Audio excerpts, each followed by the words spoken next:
ठीक है, mic check.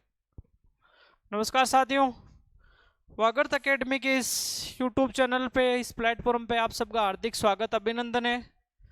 मैं सबसे पहले अपना परिचय देता हूं फिर से। मैं सब इंस्पेक्टर एसआर चौधरी। पहले तक ये होता था साथियों कि खुद को परिचय देने के लिए बैच या ईयर की बताने की आवश्यकता नहीं होती थी, लेकिन पिछले 1-2 साल से ऐसी स्थिति बनी है राजस्थान पुलिस के इतिहास में, या यूं के राजस्थान एजुकेशन सिस्टम में, कि बताने की ज़रूरत पड़ने लगी कि हम किस बेच के हैं। लिहाजा दोस्तों, मैं 2016 वैकेंसी जिसका एग्ज़ाम कंडक्ट करवाया गया था 2018 में, और 2021 जुलाई में हमारी ज्वाइनिंग हुई थी, और मैं उस वैकेंसी से हूँ जो अभी कंटिन्यू कर रही है, और मैं पोस्टेड हूँ अजमेर। इस परिचय की जरूरत इस पर पड़ी कि कुछ समाज कंटक लोगों या समाज विरोधी सिस्टम की वजह से आज राजस्थान का एजुकेशन सिस्टम, या यूं कह के राजस्थान पुलिस, राजस्थान की भर्ती परीक्षा का सबसे निंदनीय एक कार्य हुआ, जिसकी वजह से माननीय हाईकोर्ट ने इसकी में इंटरफेरेंस की और डिसीजन दिया, जिसकी वजह से हो सकता है कि कुछ लोगों को उससे अपार हानि हुई है। मैंने खुद अपने जो साथी, शायद वो ईमानदार हैं, शायद क्या है, वो मेहनत करके वो आगे आई है, बट कुछ लोगों की वजह से एक हाई कोर्ट को, या यूं कह तो गवर्नमेंट को, एक लैंडमार्क साबित करना था कि जो गलत है, जो सिस्टम को धत्ता बता के आ गया है, उन लोगों को हतोत्साहित करना था। सिस्टम ने वो किया। राजस्थान पुलिस की जो एसआईटी या एसओजी के जो एडीजी साहब हैं, वीके सिंह साहब हैं, पारिस देशमुख साहब हैं, उनकी टीम ने एक शानदार इन्वेस्टिगेशन करी। उसकी बदौलत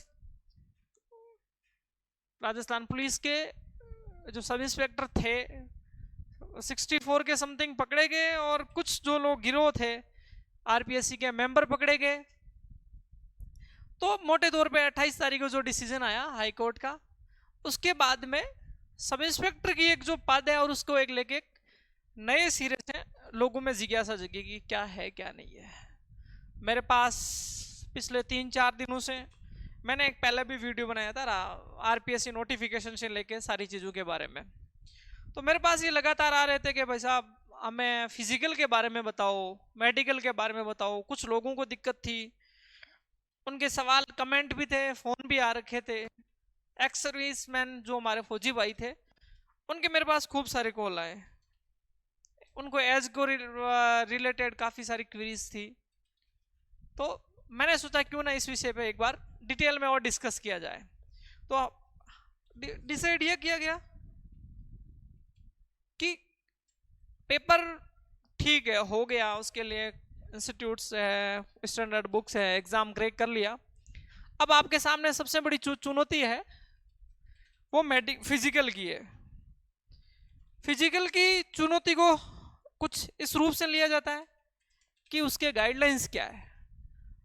आरपीएससी ने या फिर पुलिस मुख्यालय की तरफ से जो गाइडलाइंस आती है, नोटिफिकेशन के अंदर बाकायदा उसका मेंशन होता है। तो उस चीज को अपन कैसे लगे। तो आरपीएससी का जो नोटिफिकेशन है, उसमें आप बिल्कुल अगर ढंग से पढ़ते हो तो उसमें इंग्लिश में लिखा था, मैंने उसको हिंदी में ट्रांसलेट करके आपके सामने लिखा है कि लिखित परीक्षा में सफल घोषित होने वाले सभी उम्मीदवारों को एक शारीरिक दक्षता बोर्ड के समक्ष उपस्थित होना होगा। जो रिटर्न एग्जाम में पास होगा उनकी एक मेरिट बनेगी।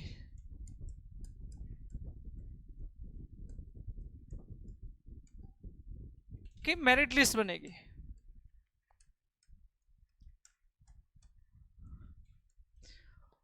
उस मेरिट लिस्ट के मुताबिक आरपीएससी वो मेरिट लिस्ट पुलिस मुख्यालय को भेज देती है, और पुलिस मुख्यालय उस मेरिट लिस्ट के मुताबिक बोर्ड गठित करके फिजिकल करवाता है।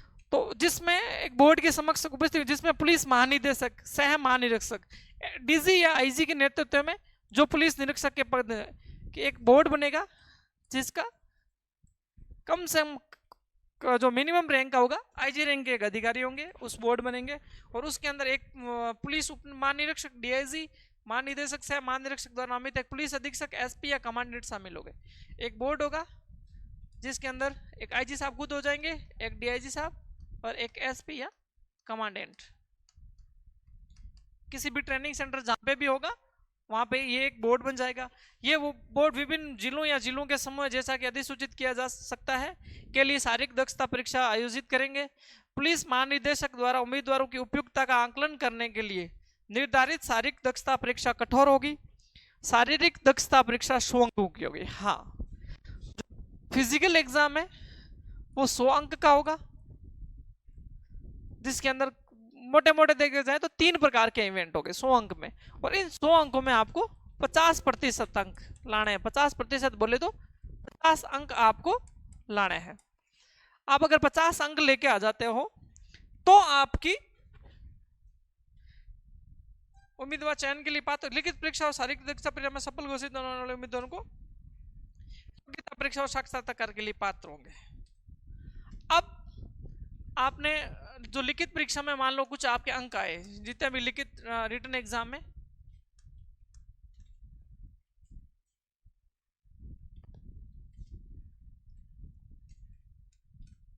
परीक्षा प्लस शारीरिक दक्षता,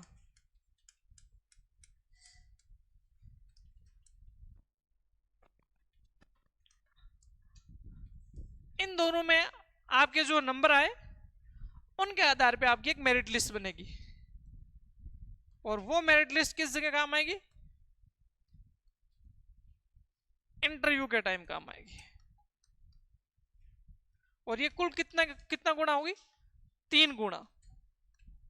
जो सीट होगी उसका 3 गुना लोग इंटरव्यू के लिए बुलाए जाएंगे, और जो फिजिकल की होगी वो कुल का 20 गुना लोग फिजिकल के बुलाए जाएंगे। मेडिकल बोर्ड बन गया, सॉरी फिजिकल का बोर्ड बन गया। आपको ट्रेनिंग सेंटर, मुख्यतः ट्रेनिंग सेंटर या जो अगर वैकेंसी अगर बड़ी होती है, मान लो 20 वैकेंसी में 1015 पोस्ट है, और जो नई वैकेंसी के जो पद है अगर वो ऐड होते हैं तो ये करीबन 1900 1950 के समथिंग पद है। तो इसके लिए आप बड़ा सिस्टम चाहिए होता है, तो कभी कभी इसमें सीआरपीएफ और बीएसएफ के सेंटर को भी राजस्थान पुलिस द्वारा हायर किया जाता है। वहां पे ये बोर्ड होता है, वहां पे फिक्स पैरामीटर में इनकी जो मानक तय किए गए स्टैंडर्ड, जो स्थायी आदेश अभी आया था राजस्थान पुलिस का शारीरिक दक्षता परीक्षा, तो मापदंड है अंक निर्धारण। सॉरी लेटेस्ट वाला स्किप हो गया।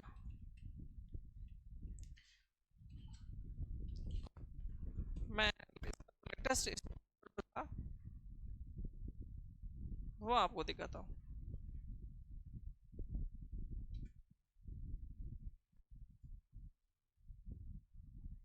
नहीं नहीं नहीं नहीं ये नहीं है, ये अभी स्थायी आदेश एक नया आया है, उसमें कुछ बदलाव है, मैं आपको वही दिखाना चाह रहा हूँ।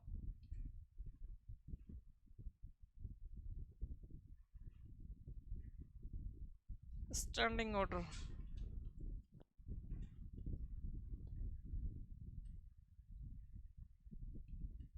क्या हो गया?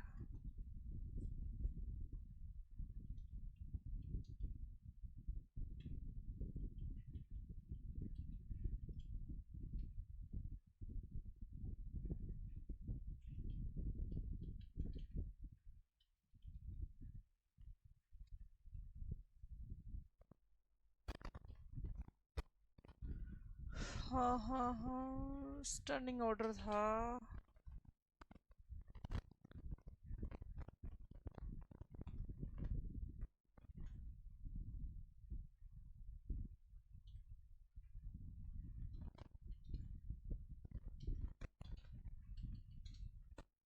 चलो मैं आपको स्टैंडिंग ऑर्डर एक बार देख के बता देता हूँ।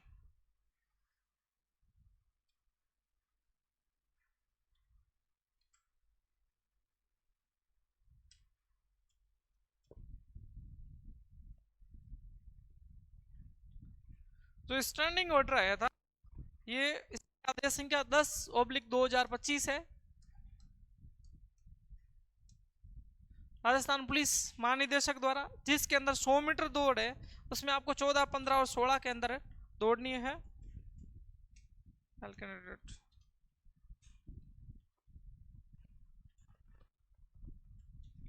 इसमें 14, 15 और 16 के अंदर आपको जो 100 मीटर रेस अगर करते हो तो उसमें 40 अंक, 15 अंक, 25 अंक और 15 अंक। ठीक है, यही है, सॉरी यही है।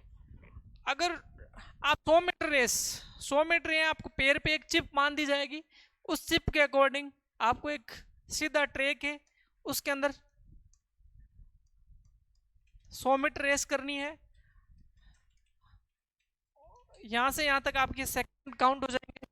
अगर आपको 100 मीटर 14 सेकंड में अगर आप पार कर लेते हो तो आपको 40 अंक मिलेंगे, 15 सेकंड में पार करते हो तो 25 अंक, और 16 सेकंड में पार करते हो तो 15 अंक मिलते हैं, और बियॉन्ड 16 आपको 0 नंबर मिलेंगे। काफी लोगों के ये अंक सवाल था कि सर 16 से ज्यादा के भी कुछ चांसेस देखिए, अगर नहीं, इसमें आप फेल हो जाते हो उस इवेंट में।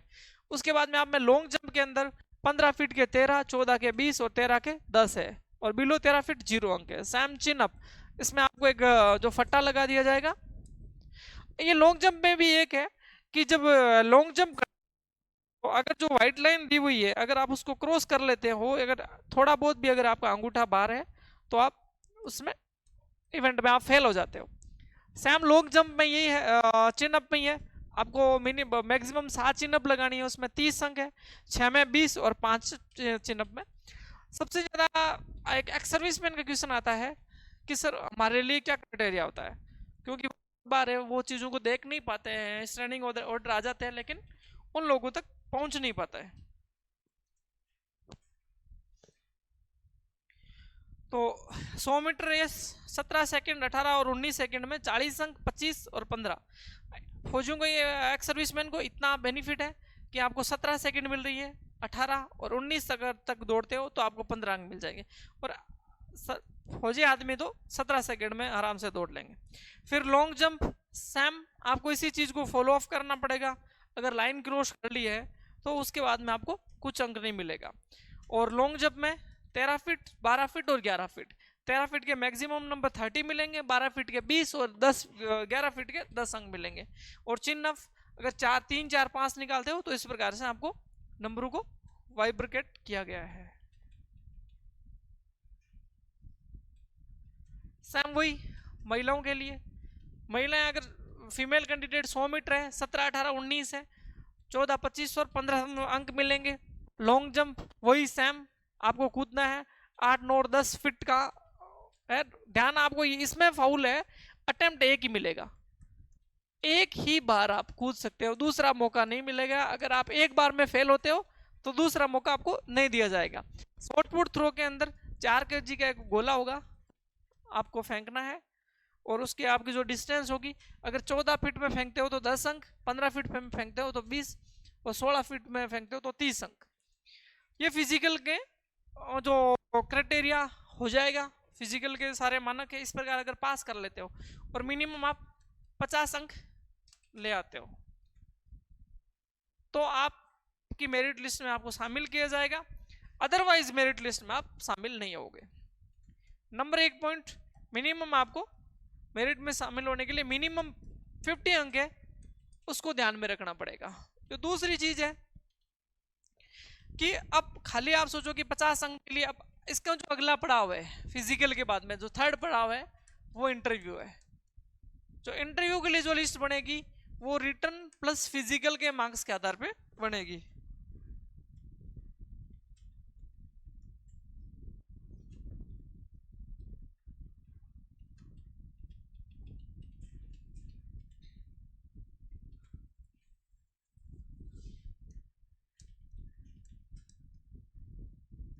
इंटरव्यू के मार्क होंगे वो रिटन प्लस फिजिकल के मार्क्स। अगर रिटन में मान लो आपने अच्छे मार्क्स लेके आ गए, ठीक है, बट आप फिजिकल में आपने मात खा गए तो आप मामला गड़बड़ है। आपके अच्छे नंबर होने के बावजूद भी आप मेरिट में, एग्जाम्पल किसी कैंडिडेट के 250 अंक रिटर्न में आ जाते हैं, 50 अंक वो फिजिकल में लेके आता है, तो इसके कुल अंक हुए 300। मान लो मेरिट लिस्ट 320 अंक गई है तो ये फेल हो जाएगा। और यही कोई कैंडिडेट 200 अगर 40 नंबर लेके आता है और यहाँ पे उसने नंबर ले लिए, उसके अंक कितने हो गए 330 और वो पास हो जाएगा। तो कम से कम आपको अगर इंटरव्यू थर्ड फेज पे पहुंचना है आरपीएससी के उन महान बोर्ड के समक्ष, जिसके एक सदस्य रामू राम जी और बाबूलाल जी कटारा भी थे, उनके क्या कह सकते हैं आने वाले जो सदस्य हैं उनके समक्ष। अब उम्मीद करते हैं कि वो उस टाइप के तो नहीं होंगे, क्योंकि अभी जो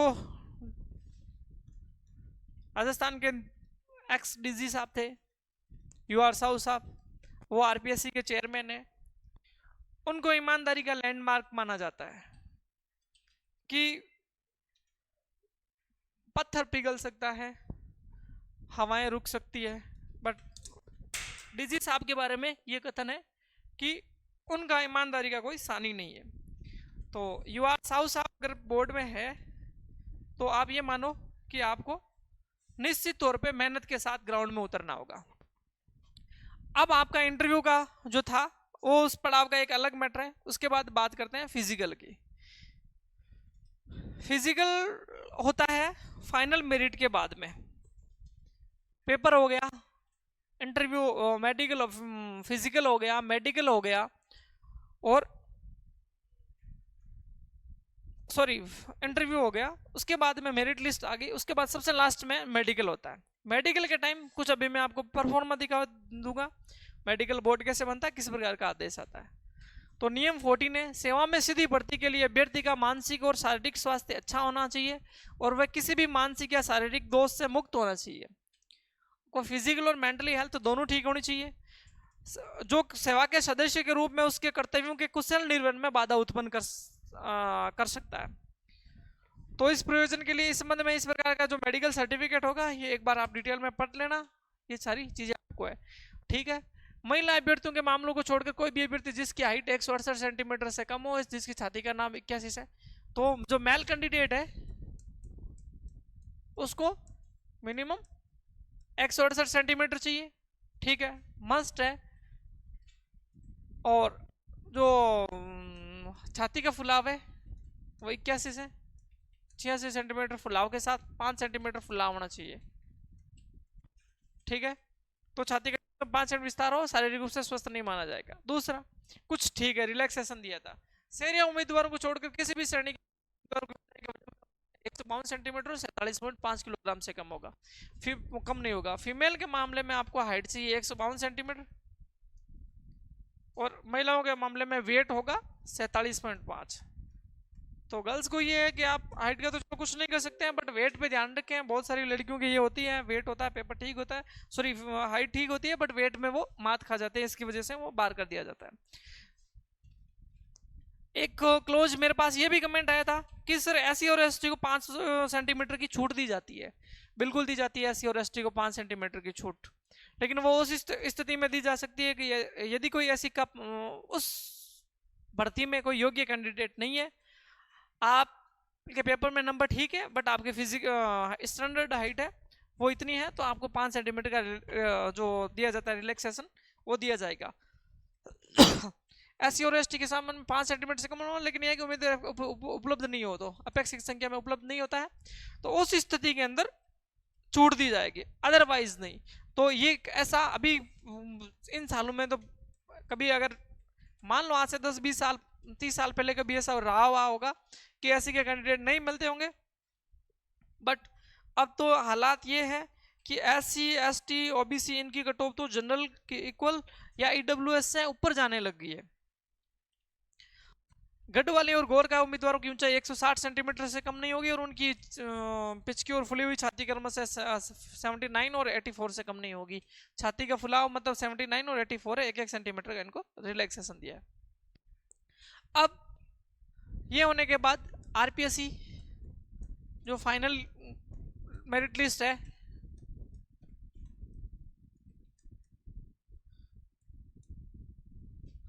वो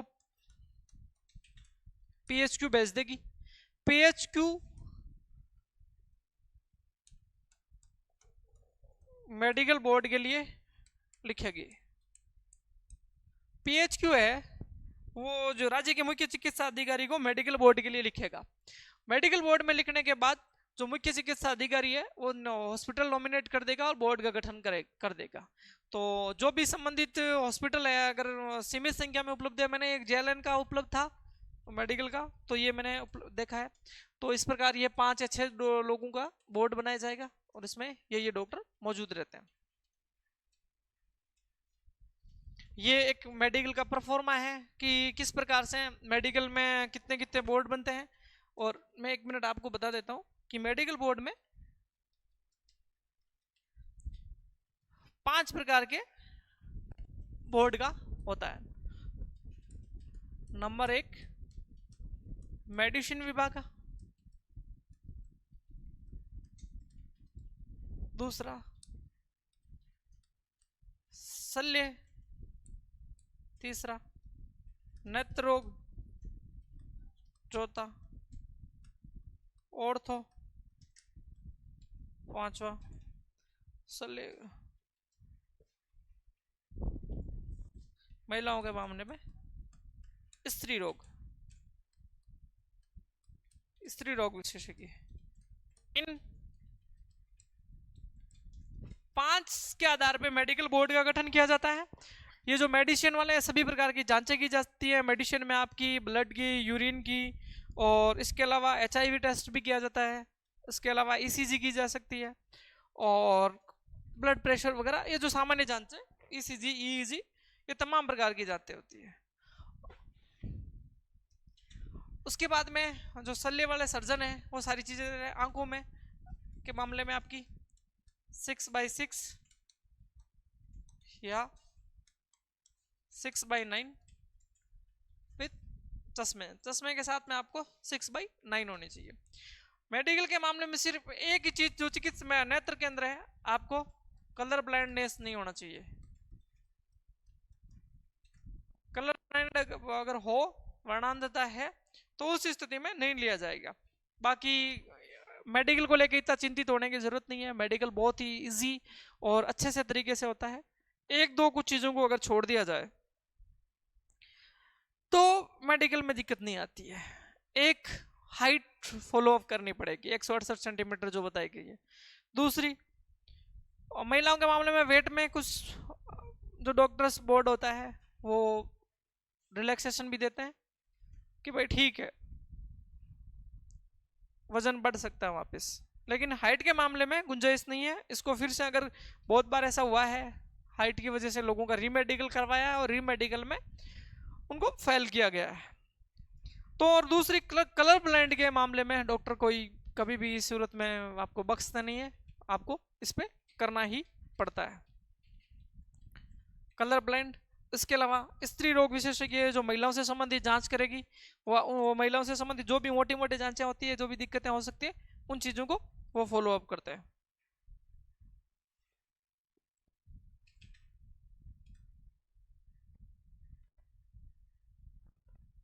मैं आपको बता देता हूं, ये आइडेंटिफिकेशन मार्क्स हो गया, जनरल कंफर्मेशन, विजन होगा, नाइट ब्लाइंडेशन या डिटेक्टिव कलर विजन, हियरिंग में कान चेक होंगे, लंग्स में अगर कान के अंदर, अभी मेरे पास कुछ कमेंट आए थे कि सर कान में कुछ, पर्दे में कुछ दिक्कत है, तो उसको लेके ज़्यादा टेंशन होने की दिक्कत है नहीं, उसमें अगर जनरल सर्जरी होती है तो ठीक हो सकता है।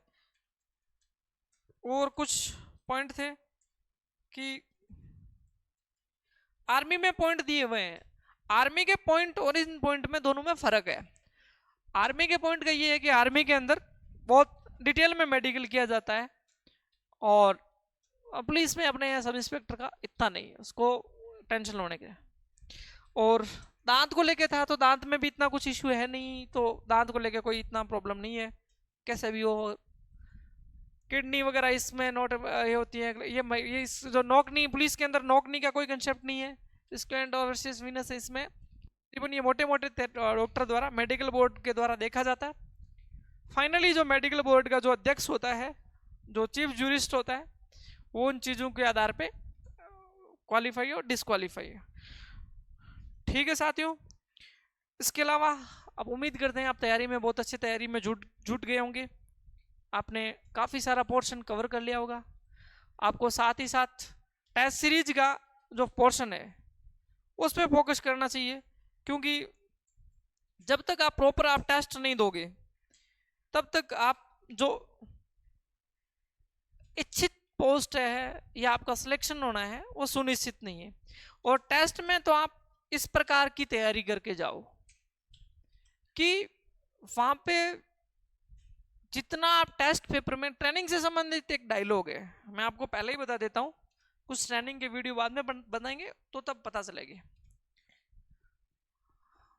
कि आप ट्रेनिंग के दौरान जितना खून बहाते हो, more you loss in training या field, less you blood in battle.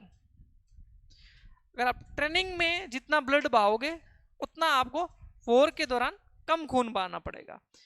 तो इसी के साथ मैं एक मोटिवेशनल कोट के साथ इस चर्चा को समाप्त करना चाहूँगा कि आप कल एक टेस्ट सीरीज प्रोग्राम में आओगे और जो कल 31 तारीख से टेस्ट सीरीज शेड्यूल शुरू हो रहा है वागर्थ अकेडमी में,